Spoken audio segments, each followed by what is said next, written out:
Évidemment, parler d'un énorme sujet qui nous préoccupe tous directement, bien évidemment, en termes de... On est tous buveurs et ou producteurs de vin, mais aussi en termes juste de citoyens du monde, l'évolution de l'environnement et des climats. Et comment est-ce que ça se traduit dans les vins, dans les réflexions des vignerons, dans différentes approches, que ce soit à la cave et bien évidemment à la vigne. Donc c'est des très très grands sujets qui dépassent chacun d'entre nous. Donc c'est un peu l'idée aujourd'hui, on s'est dépassé l'individuel pour parler du collectif et voir comment les échanges entre les vignerons peuvent nous permettre de penser ensemble, de goûter ensemble et d'évoluer ensemble. C'est vraiment l'idée de cet après-midi. Donc une fois encore, n'hésitez pas à la fin de chaque session, on va avoir plus de temps pour poser des questions. Donc c'est très bien. Et de continuer la conversation un petit peu après. Je vais commencer très rapidement en vous donnant les 10 dernières années à Montlouis en termes de profil de millésime. On va faire ça en 15 secondes, prenez les notes. C'est pas très drôle. L'idée c'est plutôt de dire que on est dans des périodes quand même qui ont beaucoup évolué en termes d'accélération des cycles et vous allez voir par rapport à ces millésimes et de discuter un petit peu de ça cet après-midi avec une fois encore, et je crois qu'avant de commencer, j'aimerais vraiment remercier les vignerons parce que l'idée d'avoir de la transparence, alors j'aime pas vraiment le mot, mais c'est le meilleur mot que je connaisse en français, de la bienveillance, et essayer d'échanger de manière simple et honnête par rapport à leurs pratiques et leurs questions, c'est pas très courant dans notre métier. Souvent il y a des peurs, il y a des a priori, il y a des questions aussi qui font que peut-être que si on dit certaines choses, ça va être mal interprété, mal jugé, que les vins vont être mal compris. Donc je voulais vous remercier tous les vignerons de votre sincérité, de cette approche qu'on a aujourd'hui qui est très transparente et qu'on n'a pas trop souvent et qu'on aimerait tous avoir un peu plus pour une fois encore comprendre ensemble. Donc merci beaucoup pour ça, c'est vraiment super. Alors 2012, donc ça c'est selon, on a parlé hier soir avec Damien, je pensais que c'était important de faire un petit peu cette perspective sur les derniers millésimes. Donc 2012, première année de gel et première très grosse pression mildiou, donc une année qui a commencé à faire une remise en question sur les traitements au niveau du mildiou, notamment pour les viticulteurs en bio. 2013, c'est gel, avec une pression mildiou un petit peu moins forte, qui a peut-être bénéficié de l'apprentissage de l'année précédente, qui avait été relativement difficile. 2014, peut-être un des derniers millésimes entre guillemets classiques de Loire, avec moins de problèmes, moins de chaleur, moins de gel, peut-être ce qu'on pourrait appeler un dernier millésime standard par rapport à nos anciens critères, je pense, d'appréciation. 2015, premier millésime vraiment solaire et précoce. 2016, gel, 80% sur l'appellation, ce qui est énorme, avec très peu de raisins, aussi un millésime précoce. 2017, gel, environ 50%, ce qui est aussi énorme. Un millésime un peu plus chaud, humide, avec un petit peu de botrytis. 2018, on revient sur quelque chose d'abondant, pas de gel, pas mal de pression mildiou, une canicule plus tardive sur la fin juillet, la canicule un peu plus décalée qui brûle un petit peu ses acides, donc aussi un millésime à négocier. 2019, gel, 30 à 40%, millésime là encore une fois précoce, solaire, avec une canicule un tout petit peu plus tôt dans la saison, au niveau du mois de juillet, donc pas forcément les mêmes rapports par rapport à la dégradation des acides. 2020, on souffle, un millésime moins de problèmes, pas de gel, pas forcément un millésime avec une certaine chaleur, mais pas de canicule, pas de pic, avec du volume, un peu précoce, donc millésime dont on va parler. Est-ce que c'est un millésime parfait après autant de millésimes compliqués? Est-ce que ça veut vraiment dire quelque chose, ou pas le millésime parfait ou pas? Et 2021, nous voit un gel à 70 à 90%, un millésime, cette fois non pas précoce, mais plus tardif, plus vieux et frais. Donc vous voyez, ça c'est les 10 dernières années. Je pense que quand on est un vigneron aguerri, c'est déjà compliqué à gérer. Quand tu es un jeune vigneron qui s'installe, c'est très compliqué à gérer. Et on est vraiment sur une réalité du travail qui dépend de mère nature et comment est-ce qu'on s'y adapte, comment lorsqu'on veut faire des changements, lorsqu'on a des conséquences comme cela, on est obligé de réagir et pas d'agir. Et je pense que la problématique un petit peu d'aujourd'hui, c'est ces millésimes de réaction par rapport à des millésimes d'action. Quand on doit limiter les dégâts, quand il faut qu'on ait du raisin, quand il faut qu'on fasse un vin, quand il faut qu'on produise quelque chose, ça limite les ambitions. Ça limite les ambitions d'essai, d'expérimentation, d'investissement. Donc comment est-ce qu'on gère tout ça? Comment est-ce qu'on gère tout ça quand aujourd'hui on se dit qu'en fait tous les millésimes peuvent être comme ça? Et donc c'est des problématiques de perspective et de parler de toutes ces questions-là avec des gens qui ont beaucoup d'envie, qui sont vraiment très très très volontaires, mais dans des conditions qui sont loin d'être idéales tous les ans, comme on l'a pu le voir ces 10 dernières années. Donc on va commencer la première session avec... On va réaccueillir avec nous Thomas, qui va nous parler aussi un petit peu de ce qui se passe de l'autre côté du monde. Parce qu'ici c'est compliqué, mais dans d'autres régions du monde, il y a d'autres problèmes et d'autres positifs. Et on va avoir avec nous Ludovic, qui va aussi nous parler un petit peu de son travail sur une perspective de 2-3 millésimes et le résultat aujourd'hui avec les 2020. Donc pareil, on refait, alors maintenant tout le monde connaît Thomas. You know where to find him, in Oregon, in Portland, just like out. On va juste présenter le domaine de Ludovic, et après on goûtera les vins et on ira directement dans les questions.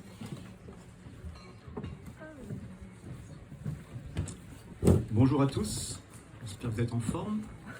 Je me présente vite fait, Ludovic Chanson, vigneron à Montlouis, sur un petit domaine de 7 hectares, dont 5,5 en Chenin.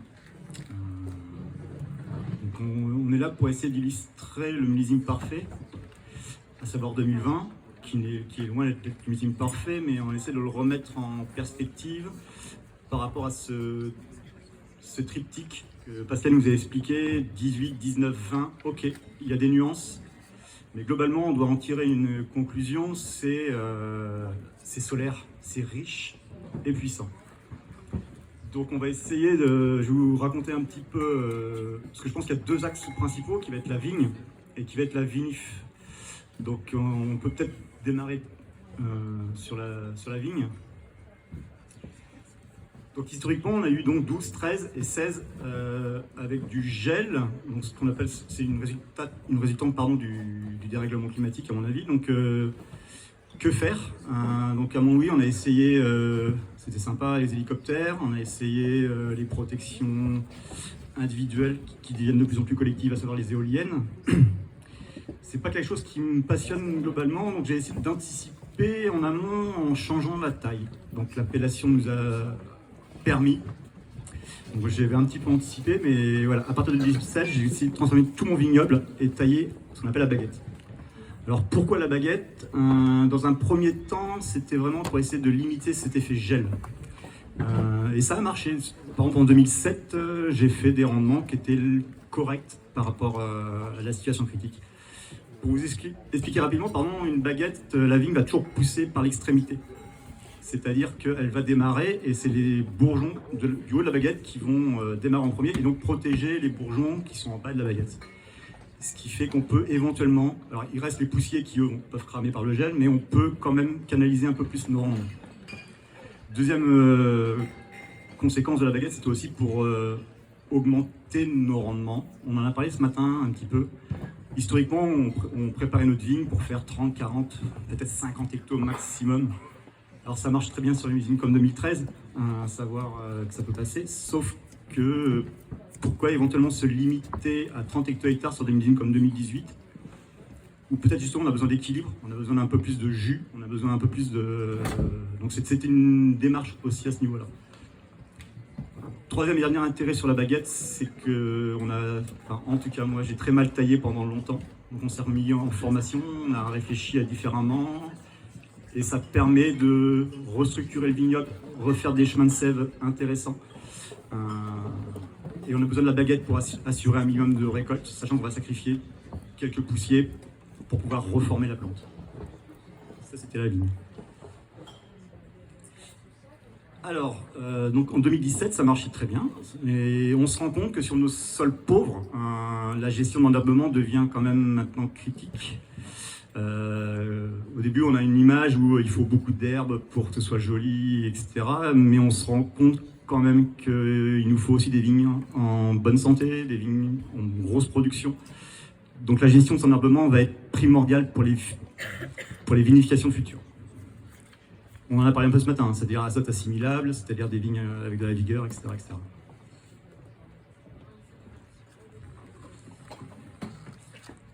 Donc on va goûter un 2020, chez moi en tout cas ça sera un 2020, ça sera un sec. Alors pourquoi parfait? c'est peut-être pas le bon descriptif. Historiquement, voilà, 18, 19, 20, en termes de vinification, en termes de résultats, en termes de vin, 18 a été assez catastrophique en ce qui me concerne, et chez quelques collègues à moi aussi, quoi. On a très très mal appréhendé ce millésime à la cave. Il faut savoir que c'était juste la plus belle récolte qu'on a jamais eue, en tout cas en ce qui me concerne, les plus beaux raisins sanitairement qu'on a jamais eus, et c'est les vins les moins intéressants à la fin, à cause de déviances dont on va être obligé de parler à un moment donné. Voilà. On remet dans le contexte, ce matin, vous avez eu des vignerons qui vous ont dit, voilà, nous on va se limiter, on va chercher à ramasser à 13, 13 et demi, et voilà. L'intérêt de ça, c'est que effectivement, ça amène un peu plus de fraîcheur, ça facilite aussi énormément les vinifications. Moi, je vais être dans l'optique différente, dans le sens où je vais toujours chercher les maturités phénoliques optimales. Voilà. En 2019, par exemple, on ramasse des premiers chenins à 14, ce n'est pas mûr phénoliquement. On sait qu'on va dans le mûr. 19, il y a eu un petit peu de pluie, donc ça a rééquilibré les choses. Mais voilà, c'est-à-dire que des fois, avec ces millésimes, nous pouvons ramasser des raisins qui sont à 14 degrés potentiels, mais malheureusement qui ne sont pas mûrs phénoliquement. Donc ok, on va jouer le jeu, on va quand même essayer d'aller au max, sachant on sait qu'on va avoir des difficultés à la cave. Pour préciser, ces vinifications dont on va parler, c'est des gens qui vont travailler en levure indigène, sans intrants, et avec des doses de soufre minimum. Donc ça complexifie encore plus la démarche. Donc 18, grosse galère. On essaie de réfléchir en 19. C'était plus facile à vinifier quand même, mais en ce qui me concerne, si je prends encore mon exemple, quelques sucres résiduels qui traînent. Et c'est dommage, parce que c'était un super millésime, mais s'il y a des sucres, je crois que c'est Jackie qui en parlait ce matin, c'est dommage, on vend un sec, mais il y a quand même des résiduels. Donc et pourquoi? C'est très simple, c'est pas assez de travail à la vigne, c'est des vignes trop énervées, etc. etc. Et vin, il y a eu cette réflexion à la vigne dont je vous ai parlé, il y a eu une réflexion à la cave, voilà, on a réussi à sortir un vin à 14,5 d'alcool, sec, avec quasi pas de soufre. Et je suis à 19 de total, 0 de libre. Donc voilà, voilà. L'idée que vous reteniez, c'est on sait qu'on va prendre des risques, mais on va les assumer. Et après, je vous explique à la cave, si vous le souhaitez, comment on peut y arriver, ou comment on peut essayer d'y arriver en tout cas.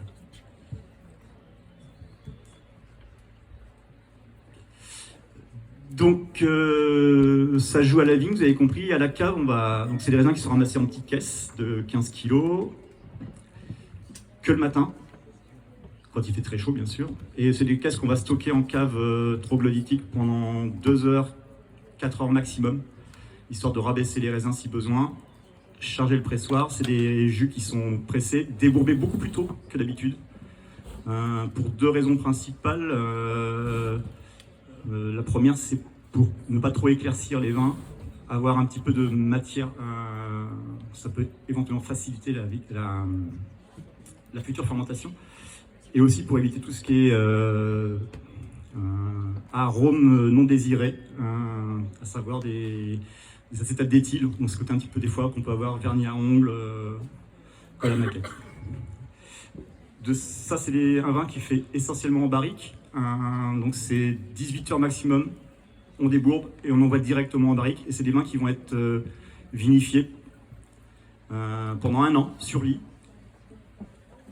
et en barrique. Alors pourquoi la barrique? Il y a une prise de risque, on l'assume. Quand on a une cuve de 100 hectos, on joue moins que quand on a différentes barriques de 2 ou 4 hectos. C'est-à-dire qu'on sait qu'on peut en perdre, mais on peut éventuellement pas tout perdre. L'autre avantage de la barrique, c'est qu'on sait qu'on ne va pas avoir beaucoup d'acidité. Donc la barrique, ce matin on parlait que le chenin était acide, ouais, mais le chenin est aussi amer. Donc essayons de travailler sur les amers pour emmener le vin le plus loin possible. Et ça, pour moi, il n'y a que la barrique qui peut me l'amener. Voilà, ça c'est des vins qui ont fermenté. Moi j'aime bien fermenter à froid, lentement, sans bâtonnage.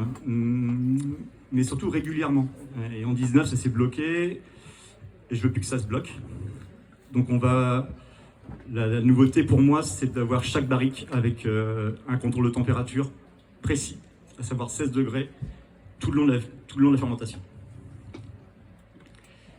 Et ça évite des volatiles, ça évite tout un tas de problèmes. Donc voilà, contrôle des températures, ça va être des petites sondes d'aquarium, hein, et on la calibre à 16 degrés, et voilà. Nos caves troglodytiques sont vraiment idéales pour tout ce qui est l'été, c'est génial, quoi. L'hiver, il faut savoir que ça descend beaucoup trop froid. À moins d'avoir des caves de 3-4 km de long, mais les miennes, c'est pas le cas. Donc forcément, on a des influences de température l'hiver qui sont très nocives parfois, quand on descend trop bas.